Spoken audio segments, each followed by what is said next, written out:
আসসালামু আলাইকুম। আমি সৈয়দ মহিম হোসেন, পড়াশোনা করছি ব্যাচেলর অফ ফিজিওথেরাপি। তো এই ভিডিওটা মেনলি এসএসসি 27 ব্যাচ যারা তোমরা আছো, যে এসএসসি 27 এবং 28 ব্যাচ, অর্থাৎ এই ভিডিওটা মেনলি হচ্ছে তাদের জন্য, ঠিক আছে?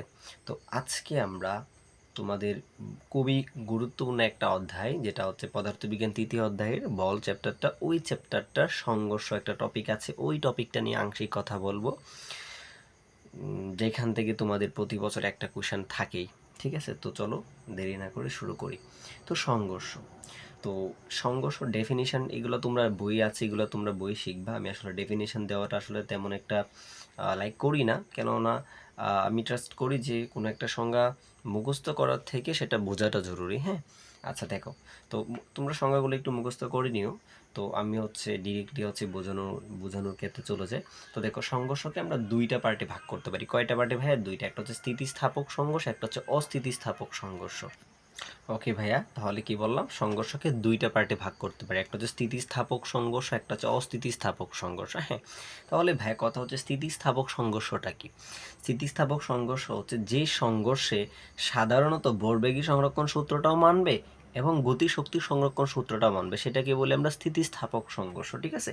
কিন্তু অস্থিতিস্থাপক সংঘর্ষ যেটা, সেটা হচ্ছে বা এখানে ভরবেগী সংরক্ষণ সূত্র নির্দিত মানবে, বাট এখানে গতিশক্তি সংরক্ষণ সূত্র কিন্তু মানবে না।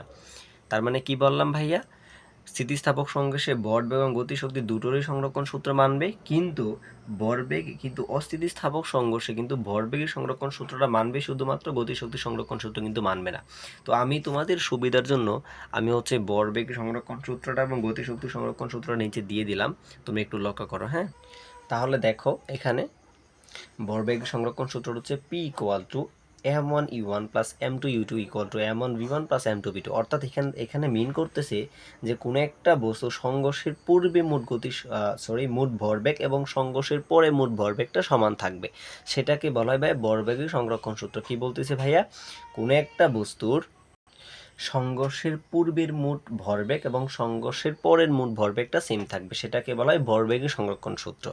তাহলে গতিশক্তি সংরক্ষণ সূত্রটা কি? ওই একইভাবে কোনো একটা বস্তুর সংঘর্ষের পূর্বে মোট গতিশক্তি এবং সংঘর্ষের পরের মোট গতিশক্তিটা সেম থাকবে, এটাকে বলা হয় গতিশক্তি সংরক্ষণ সূত্র, বা এটাকে তোমরা গতিশক্তি নিত্যতা বলতে পারো, কোনো সমস্যা নাই। হ্যাঁ, আচ্ছা আচ্ছা, তাহলে এখন আসো। তো এটা হচ্ছে সাধারণত সংঘর্ষণে আংশিক কিছু জিনিস। তো এই সংঘর্ষণে আমরা আরও ডিটেলসে কথাবার্তা বলবো, আরও ম্যাথ করব, বাট তার আগে আমাদের কিছু টপিক জানতে হবে। হ্যাঁ, তার মধ্যে একটা টপিক হচ্ছে মিলিত বেগ, একটা টপিক হচ্ছে বা মিলিত বেগ। ধর এমন হতে পারে, ধরো সে ফর এক্সাম্পল, যে আমি এখানে যেটা দিলাম, ধরো এমন এবং এমন ভরের একটা বস্তু ইউ1 আদি বেগে যাচ্ছে এবং m2 ভরের একটা বস্তু u2 আদি বেগে যাচ্ছে।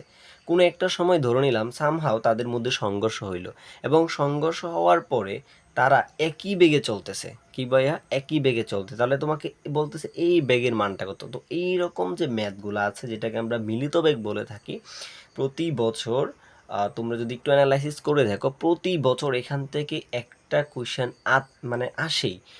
এখান থেকে কোশ্চেন আসলে আমার কাছে যেটা মনে হয়, এখান থেকে কোশ্চেন আসবে না মানে তোমাদের পরীক্ষায় হবে না, ঠিক আছে? আশা করি ভাইয়া বুঝতে পারছি। ওকে, তো চলো এই টপিকটা আমরা বুঝি যে মিলিত বেগটা আমরা কেমনে বের করব। হ্যাঁ, আচ্ছা খেয়াল করো। তো আমরা ভরবেগী সংরক্ষণ সূত্রতে কি পাই ভাইয়া? m1u1 plus m2u2 equal to m1v1 plus m2v2। আচ্ছা, একটা জিনিস তোমরা খেয়াল করো তো, সংঘর্ষের পূর্বে কি দুইটা বস্তুর বেগ এবং ভর আলাদা না? ডেফিনেটলি আলাদা। তার মানে সংঘর্ষের পূর্বে তাদের মধ্যে কোনো চেঞ্জ হবে না, তাদের মধ্যে কোনো কি হবে না ভাইয়া? চেঞ্জ হবে না। কিন্তু একটা জিনিস লক্ষ্য করো, এখন দেখো সংঘর্ষের পরে কিন্তু ভাইয়া বেগ দুইটা কিন্তু আর আলাদা না, বেগ দুইটা কিন্তু সেম। কি বলতেছি? সংঘর্ষের পরে কিন্তু দুইটা বস্তুর বেগ কিন্তু সেম, যদিও ভর আলাদা বাট বেগ কিন্তু সেম। দুইটা বস্তুর বেগ কিন্তু ভাইয়া সেম, কারণ তারা একটা বেগে চলতেছে। তাহলে এখন একটা জিনিস খেয়াল করি, আমরা এখান থেকে কি করতে পারি ভাই? m1u1 প্লাস m2u2, এখান থেকে আমরা একটা ভি কমন নিতে পারি। তাহলে বি যদি কমন নিই, তাহলে কি থাকবে? m1 plus m2। এখন আমরা এই পক্ষটাকে আমরা এদিকে নিয়ে এসে পড়ি, m1 প্লাস m2 ইন্টু হচ্ছে V equal to m1u1 plus m2u2। এখন এই লাইনটাকে আমরা এদিকে নিয়ে আসতেছি, তাহলে আমাকে এই বেগের মানটাই তো মিলিত বেগ, তাহলে মিলিত বেগের মানটা কি হবে ভাইয়া? m1 u1 plus m2 u2 divided by m1 plus m2। তার মানে এটাই হচ্ছে ভাইয়া আমার মিলিত বেগের সেই মানটা। যখন তোমাদের পরীক্ষায় আসবে যে মিলিত বেগের মান কত, তখন তোমরা ইজিলি তোমরা এই সূত্রটা বসে ম্যাথ করতে পারবা। জিনিসটা কি ক্লিয়ার? তো এই হচ্ছে মূলত দুইটা বস্তুর মানে সংঘর্ষের পরে যদি দুইটা বস্তু একটা বেগে চলতে থাকে তাহলে সেই বেগের মানটা কত আসলে, ঠিক আছে?